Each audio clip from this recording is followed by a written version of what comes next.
नमस्कार, राज की बात में आपका स्वागत है।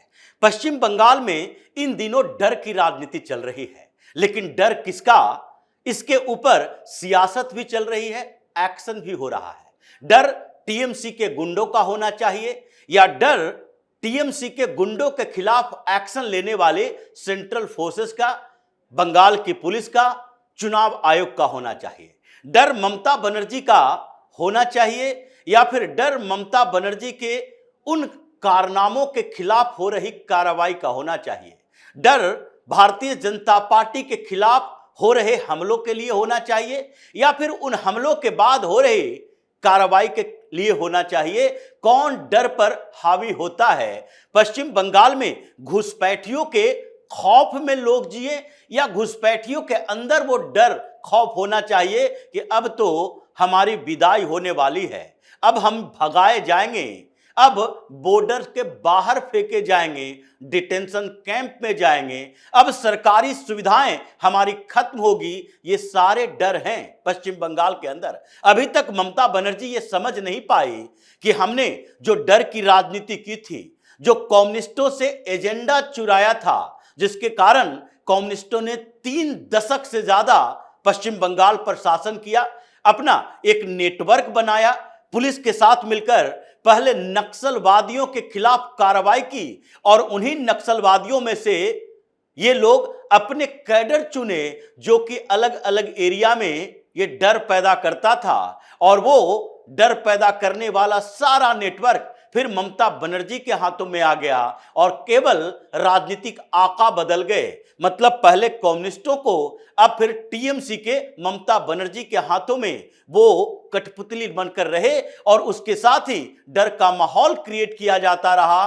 किसी दूसरी पार्टी को वोट दोगे तो फिर तुम्हारा हश्र क्या होगा, वो आगे देखा जाएगा चुनाव के बाद। 2021 में चुनाव के बाद हुई हिंसा इसका एक उदाहरण बना और इस बार ममता बनर्जी यही रणनीति अपना के रखी थी कि नहीं, चुनाव आयोग अपने तरीके से एक्टिव है, चुनाव आयोग एसआईआर करवा सकता है, चुनाव आयोग वोटर लिस्ट से फर्जी नामों को हटा सकता है, लेकिन चुनाव आयोग क्या डर भी पैदा कर सकता है? चुनाव आयोग क्या टीएमसी के डर को लोगों के अंदर से खत्म कर सकता है?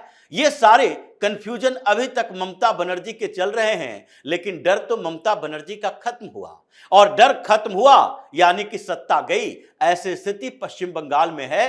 फ्री एंड फेयर इलेक्शन हुए तो फिर ममता बनर्जी जीत नहीं पाएगी। जैसे कि कम्युनिस्टों के साथ हुआ वैसे ही ममता बनर्जी के साथ होने वाला है और इसीलिए बौखलाहट में आजकल अब चुनाव आयोग के अधिकारियों के खिलाफ ये विरोध प्रदर्शन के बाद, जजों को बंधक बनाए जाने के बाद अब सीधे टकराव भारतीय जनता पार्टी के कार्यकर्ताओं, नेताओं के साथ कि अब इन लोगों के खिलाफ हंगामा करने, प्रोटेस्ट करने, बंधक बनाने, मारपीट करने, तोड़फोड़ करने से कोई असर नहीं होगा, बल्कि अब सीधे भारतीय जनता पार्टी के नेताओं को धमकियां दो, डराओ, उनके अंदर डर पैदा करो ताकि उसके सपोर्टर डर जाएं और फिर पोलिंग बूथ पर जाए ही नहीं। वोट परसेंटेज जितना हमारा वोट कटा है, यानी कि 8 से 10% ममता बनर्जी का वोट कट गया। ये जो फर्जी वोट काटे गए हैं उसमें सबसे ज्यादा इन्हीं के सपोर्टर का वोट है। सपोर्टर इन द सेंस सबसे ज्यादा मुसलमान इलाकों में, मुस्लिम बस्तियों में,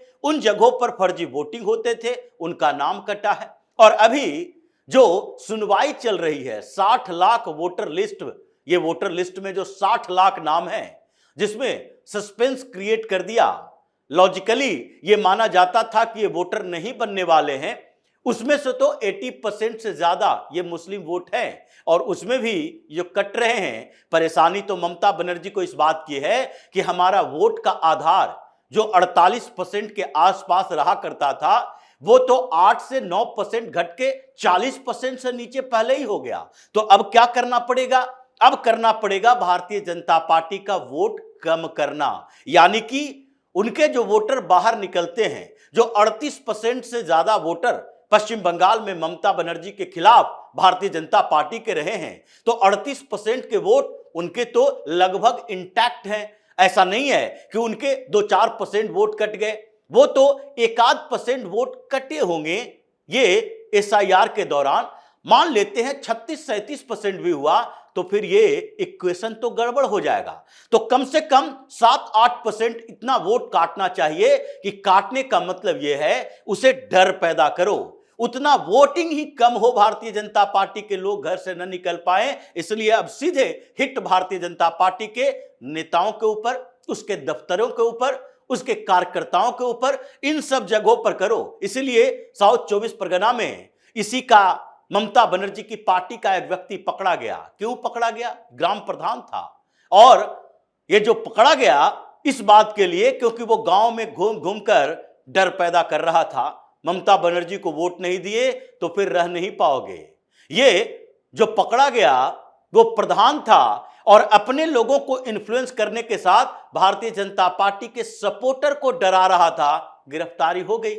अब तुम डरो या फिर तुम डराओ, ये राजनीति चल रही थी डर की। अब उसकी गिरफ्तारी के साथ वहां के लोगों के अंदर का डर खत्म हुआ और इसलिए ममता बनर्जी वहां पर भी एज लेने वाली जो थी वो नीचे खिसक गई। इसलिए अलग अलग इलाकों में कोलकाता के अंदर 1-2 बार नहीं, अभी फिर से आरोप लगा है कि उन्हीं के पार्टी के कैंडिडेट यानी टीएमसी के कैंडिडेट, ये टीएमसी के कैंडिडेट के इशारे पर भारतीय जनता पार्टी के चुनावी ऑफिस पर हमला किया गया। और हमला कोई सामान नहीं था, तोड़ फोड़, उसके बाद खूनी खेल शुरू हो गया और ये जो तोड़ फोड़ हंगामा हुआ उसके में कई लोगों के ऊपर आरोप लगे। कोलकाता पुलिस कुछ कर नहीं पा रही थी। अभी भी ममता बनर्जी के प्रति उन लोगों के लिए भावना है कि नहीं नहीं हो सकता है फिर से वो सरकार में आ जाए। इसलिए बंगाल की पुलिस अभी तक कुछ ज्यादा एक्टिव नहीं है। जिन अधिकारियों का ट्रांसफर किया गया, नए अधिकारी लाए गए, वो तो थोड़ा ज्यादा एक्टिव हैं, चुनाव आयोग के लिए काम कर रहे हैं। लेकिन जो पुराने अधिकारी हैं अभी भी पुलिस वाले, वो इनएक्टिव हैं। इसलिए अमित मालवीय ने कहा कोलकाता की पुलिस देखती रह गई और ये टीएमसी के गुंडे भाजपा के चुनावी कार्यालय में घुसकर तोड़फोड़ किया, मारपीट किया, लेकिन कार्रवाई तो होगी क्योंकि अभी बंगाल की पुलिस के हाथों में ही केवल पश्चिम बंगाल की व्यवस्था नहीं है बल्कि सेंट्रल फोर्स वहां पर चुनाव आयोग ने पहले से भेज दिया है। किसी भी स्टेट में पोलिंग के पहले 15 दिन 20 दिन पहले ये सेंट्रल फोर्सेस ऐसे एक्टिव नहीं होती थी, बल्कि उनकी ड्यूटी पोलिंग के समय यानी कि जब वोटिंग हो उस दिन की व्यवस्था देखना था और उसमें भी इंटरनल नहीं, यानी पोलिंग बूथ के अंदर नहीं होंगे, वो बाहर में देखेंगे। लेकिन पश्चिम बंगाल में ऐसा नहीं किया गया। एसआईआर पर ममता बनर्जी का वो अड़ियल रुख, हंगामा, प्रोवोक करने वाले भाषण, कुछ हमले और उसके बाद सेंट्रल फोर्स को भेजने के लिए चुनाव आयोग को भी एक आधार मिला और अपने ही जाल में ममता बनर्जी फंस गई। इसलिए 24 परगना में भारतीय जनता पार्टी के दफ्तर पर हमला, यहां तक कि कोलकाता में जो ममता बनर्जी का गढ़ हुआ करता था, एक भी सीट भारतीय जनता पार्टी नहीं जीत पाती थी, लेकिन इस बार भाजपा के उस आक्रामक तेवर से इतनी डर गई, कोलकाता के अंदर भी भाजपा के कार्यालय पर हमला, उसके बाद दिनाजपुर में भाजपा के कार्यालय पर हमला। यह अलग अलग जगहों पर हमले के साथ साथ अब तो इन लोगों ने हमलों का दायरा भी बढ़ा दिया। प्रधानमंत्री मोदी की पिछली रैली के दौरान वो भी हमला, खून खच्चर हो गया, पत्थरबाजी हुई, कई लोग घायल भी हुए। और प्रधानमंत्री मोदी जब इस बार गए, कल जब रैली कर रहे थे, तो उन्होंने इसी शब्द का इस्तेमाल किया कि टीएमसी के गुंडे आपको डराएंगे, डराने की कोशिश करेंगे और इसी डर के साए में ममता बनर्जी चुनाव जीतती है। डरना नहीं है, इस बार खुलकर सामना करना है क्योंकि आपके साथ सच्चाई है और सच्चाई के साथ सेंट्रल फोर्स है, चुनाव आयोग है। तो सच्चाई जिसके साथ है उसके लिए उनके साथ डरने की जरूरत नहीं है। मतलब पीएम मोदी के उस रैली में जो हमले हुए, इनको भी लगने लगा कि डर का माहौल तो पश्चिम बंगाल में है, नहीं तो पहले से व्यवस्थाएं और बेहतर होती। पिछले चुनाव में भी भारतीय जनता पार्टी 77 सीटें नहीं लेकर आती, कम से कम 140-50 सीटें लेकर आती अगर यह माहौल पिछली बार बन गया होता तो, लेकिन बना नहीं और बनाया भी नहीं गया।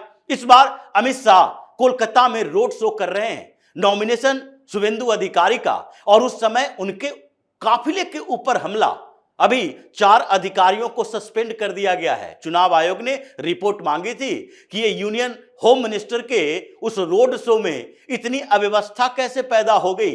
ये तो पुलिस अधिकारियों का काम है रूट निर्धारित करना, उनके लिए सेफ रास्ता देना, और अपोजिशन पार्टी में वहां पर जो भी बैठी है, यानी कि जो सत्ताधारी दल है पश्चिम बंगाल के लिए ममता बनर्जी की, उसकी आक्रामकता को देखते हुए उनके नेताओं कार्यकर्ताओं को उसी रैली के उसी रूट पर कैसे आपने दे दिया, परमिशन कैसे मिल गई, आपने व्यवस्था क्यों नहीं की। अगर सेंट्रल फोर्स वहां पर नहीं होता तो फिर तो ये खूनी झड़प हो जाता, फिर पत्थरबाजी होती, और वो पत्थरबाजी जैसे पीएम मोदी की रैली के दौरान हुई, लेकिन रैली के जगह पर नहीं हुई, ये तो अमित शाह के रोड शो के दौरान अमित शाह के रहते हुए होती। ये कितना बड़ा ह्यूमिलिएशन होता कि गृह मंत्री किसी रोड शो में हैं और वहां पर मारपीट हो गया और गृह मंत्री को वो रोड शो बीच में छोड़कर जाना पड़ा। 4 अधिकारियों को सस्पेंड किया गया, पुलिस अधिकारियों को, इन बातों के लिए। इसलिए अब ये जो डर का माहौल था वो खत्म हो गया, और एसआईआर में डर पैदा हुआ किसको? इन मुसलमानों को जो घुसपैठिए बनकर यहां रह रहे थे। ये घुसपैठिए 20 लाख से ज्यादा, ये 20 लाख से ज्यादा घुसपैठिए अभी भगाए जाएंगे कुछ समय के अंदर। इसीलिए इन लोगों को लग रहा है कि ये जो एडजुडिकेशन चल रहा है, सुनवाई चल रही है 60 लाख फर्जी वोटरों का, उसमें तो 20 लाख से ज्यादा नाम कटेंगे, और ये नाम वो नहीं है जो कि मर चुके हैं, या फिर जो पश्चिम बंगाल से बाहर रह रहे हैं, या फिर एक विधानसभा से दूसरे विधानसभा तक रिपीटेड वोटर हैं, 2-2, 3-3 जगह नाम रखे हुए हैं। ये वो वोट नहीं है जो कि एक महिला शादी करने से पहले अपने मायके में भी, शादी करने के बाद ससुराल में भी, दोनों जगह अपना नाम रखे हुए हैं। ये रिपीटेड वोटर नहीं है, ये वो लोग हैं जो अभी भी जिंदा है, पश्चिम बंगाल में रह रहा है, उनका अपना घर भी है, लेकिन दस्तावेज जो उसने दिया वो दस्तावेज फर्जी है, वो यहां के नागरिकता साबित करने के लायक नहीं है।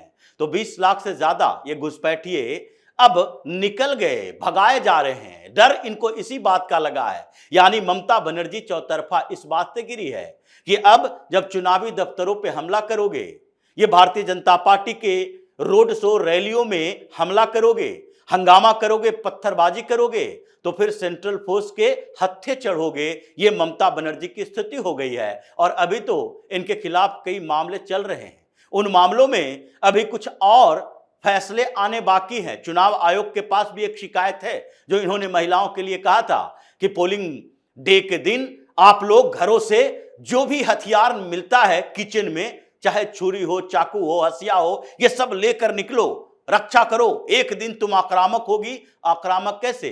मारपीट करोगे, ये खून खराबा करोगे।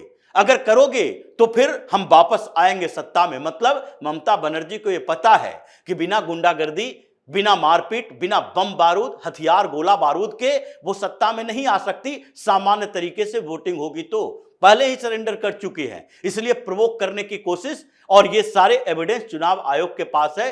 अभी तो बहुत समय बाकी है, और जिस तरीके से पश्चिम बंगाल में चुनावी माहौल बदल रहा है, भारतीय जनता पार्टी के खिलाफ अब ये हिंसक प्रदर्शन और हिंसक हमले करने लगी हैं, उससे तो लगता है कि कुछ दिन के अंदर, अभी तो 15 दिनों में 483 अधिकारी नपे हैं, ये 15 दिनों के अंदर 50 से ज्यादा टीएमसी के नेता फंसे हैं, और अब बारी आ गई है कि चुनाव आते आते अलग अलग क्षेत्रों में ये जितने टीएमसी के गुंडे हैं, हिस्ट्री सीटर हैं, ये सब जेल के अंदर होंगे। जो दिखाई पड़ रहा है चुनाव आयोग का तरीका, और इसीलिए ममता बनर्जी की बौखलाहट अभी और बढ़ेगी।